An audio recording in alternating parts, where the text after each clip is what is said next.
श्री शिव की आराधना के लिए पार्वती जी की दुष्कर तपस्या। ब्रह्मा जी कहते हैं, देवर से तुम्हारे चले जाने पर प्रफुल्ल चित्त हुई पार्वती ने महादेव जी की तपस्या की साध्य माना और तपस्या के लिए ही मन में निश्चय किया। तब उन्होंने अपनी सखी जया और विजया के द्वारा पिता हिमाचल और माता मैना से आज्ञा मांगी। पिता ने तो स्वीकार कर लिया, परंतु माता मैना ने स्नेहवश अनेक प्रकार से समझाया और घर से दूर वन में जाकर तप करने से पुत्री को रोका। मैना ने तपस्या के लिए वन में जाने से रोकते हुए माँ बाहर न जाओ ऐसा कहा, इसलिए उस समय शिवा का नाम उमा हो गया। मुने शैलराज की प्यारी पत्नी मैना ने रोकने से शिवा को दुखी हुई जान अपना विचार बदल लिया और अपनी पुत्री पार्वती को तपस्या के लिए जाने की आज्ञा दे दी। मुनि श्रेष्ठ माता की वह आज्ञा पाकर उत्तम व्रत का पालन करने वाली पार्वती ने भगवान शंकर का स्मरण करके अपने मन में बड़े सुख का अनुभव किया। माता पिता को प्रसन्नता पूर्वक प्रणाम करके शिव के स्मरण पूर्वक दोनों सखियों के साथ वे तपस्या करने के लिए चली गई। अनेक प्रकार के प्रिय वस्त्रों का परित्याग करके पार्वती ने कटी प्रदेश में सुंदर मूंज की मेखला बांध शीघ्र ही वल्कल धारण कर लिए। हार का परिहार करके उत्तम मृग चर्म को हृदय से लगाया। तत्पश्चात वे तपस्या के लिए गंगा अवतरण गंगोत्री तीर्थ की ओर चली, जहाँ ध्यान लगाते हुए भगवान शंकर ने कामदेव को दग्ध किया था। हिमालय का वह शिखर गंगा अवतरण के नाम से प्रसिद्ध है। वहीं परम उत्तम श्री की तीर्थ में पार्वती ने तपस्या प्रारंभ की। गौरी के तप करने से ही उसका गौरी शिखर नाम हो गया। मुने शिवा ने अपने तप की परीक्षा के लिए वहां बहुत से सुंदर एवं पवित्र वृक्ष लगाए जो फल देने वाले थे। सुंदरी पार्वती ने पहले भूमि शुद्ध करके वहां एक वेदी का निर्माण किया। तदंतर ऐसी तपस्या आरंभ की जो मुनियों के लिए भी दुष्कर थी। वे मन सहित संपूर्ण इंद्रियों को शीघ्र ही काबू में करके उस वेदी पर उच्च कोटि की तपस्या करने लगी। ग्रीष्म ऋतु में अपने चारों ओर दिन रात आग जलाए रखकर वे बीच में बैठती और निरंतर पंचाक्षर मंत्र का जप करती रहती थी। वर्षा ऋतु में वेदी पर सुस्थिर आसन में बैठकर अथवा किसी पत्थर की चट्टान ही आसन लगाकर वे निरंतर वर्षा की जलधारा से भीगती रहती थी। शीतकाल में निराहार रहकर भगवान शंकर के भजन में तत्पर हो वे सदा शीतल जल के भीतर खड़ी रहती थी। रात भर बर्फ की चट्टानों पर बैठी करती थी। इस प्रकार तप करते हुए पंचाक्षर मंत्र के जप में संलग्न हो शिवा संपूर्ण मनोवांछित फलों के दाता शिव का ध्यान करती थी। प्रतिदिन अवकाश मिलने पर वे सखियों के साथ अपने लगाए हुए वृक्षों को प्रसन्नता पूर्वक सींचती और वहां पधारे हुए अतिथि का आतिथ्य सत्कार भी करती थी।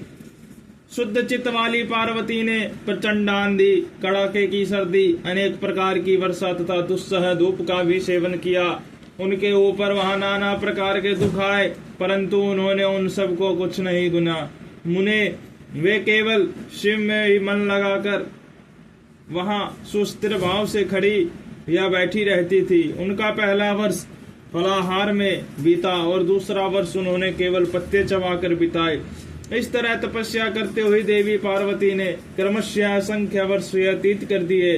तदंतर हिमवानी की पुत्री शिवा देवी पत्ते खाने भी छोड़कर सर्वथा निराहार रहने लगी, तो भी तपश्चर्या में उनका अनुराग बढ़ता ही गया।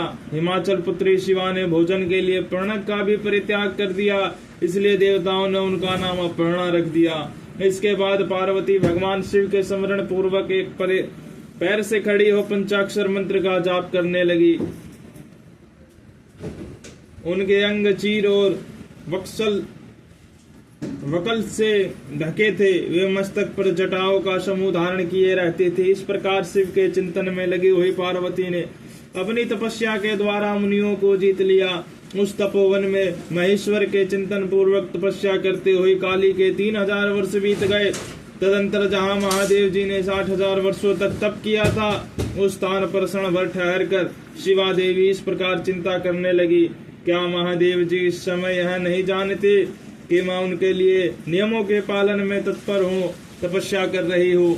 फिर क्या कारण है कि सुदीर्घ काल से तपस्या में लगी हुई मुझ सेविका के पास वे नहीं आए? लोक में, वेद में और मुनियों द्वारा सदा गिरीश की महिमा का गान किया जाता है। सब यही कहते हैं कि भगवान शंकर सर्वज्ञ, सर्वात्मा, सर्वदर्शी, समस्त ऐश्वर्यों के दाता, दिव्य शक्ति संपन्न, सबके मनोभाव को समझ लेने वाले, भक्तों को उनकी अभिष्ट वस्तु देने वाले और सदा समस्त क्लेशों का निवारण करने वाले हैं। यदि मैं समस्त कामनाओं का परित्याग करके भगवान वृषध्वज में अनुरक्त हुई हूँ तो वे कल्याणकारी भगवान शिव यहाँ मुझ पर प्रसन्न हो। यदि मैंने नारद तंत्रोक्त शिव पंचाक्षर मंत्र का सदा उत्तम भक्ति भाव से विधि पूर्वक जप किया हो तो भगवान शंकर मुझ पर प्रसन्न हो। यदि मैं सर्वेश्वर शिव की भक्ति से युक्त एवं निर्विकार हो तो भगवान शंकर मुझ पर अत्यंत प्रसन्न हो। इसलिए इस तरह नित्य चिंतन करती हुई जटावल्क धारिणी निर्विकारा पार्वती मुंह नीचे किए सुदीर्घ काल तक तपस्या में लगी रही। उन्होंने ऐसी तपस्या की जो मुनियों के लिए भी दुष्कर थी। वहां उस तपस्या का स्मरण करके पुरुषों का बड़ा विस्मय हुआ। महर्षि पार्वती की तपस्या का जो दूसरा प्रभाव पड़ा था उसे भी इस समय सुनो। जगदम्बा पार्वती का वह महान तप परम आश्चर्यजनक था जो स्वभावतः एक दूसरे के विरोधी थे। ऐसे प्राणी भी उस आश्रम के पास जाकर उनकी तपस्या के प्रभाव से विरोध रहित हो जाते थे।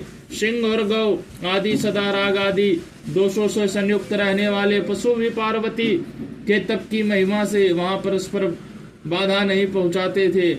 मुनि श्रेष्ठ, इनके अतिरिक्त जो स्वभावतः एक दूसरे के वैरी हैं, वे चूहे, बिल्ली आदि दूसरे जीव भी उस आश्रम पर कभी रोष आदि विकार से युक्त नहीं होते थे। वहां के सभी वृक्षों में सदा फल लगे रहते थे। भांति भांति के तृण और विचित्र पुष्प उस वन की शोभा बढ़ाते थे।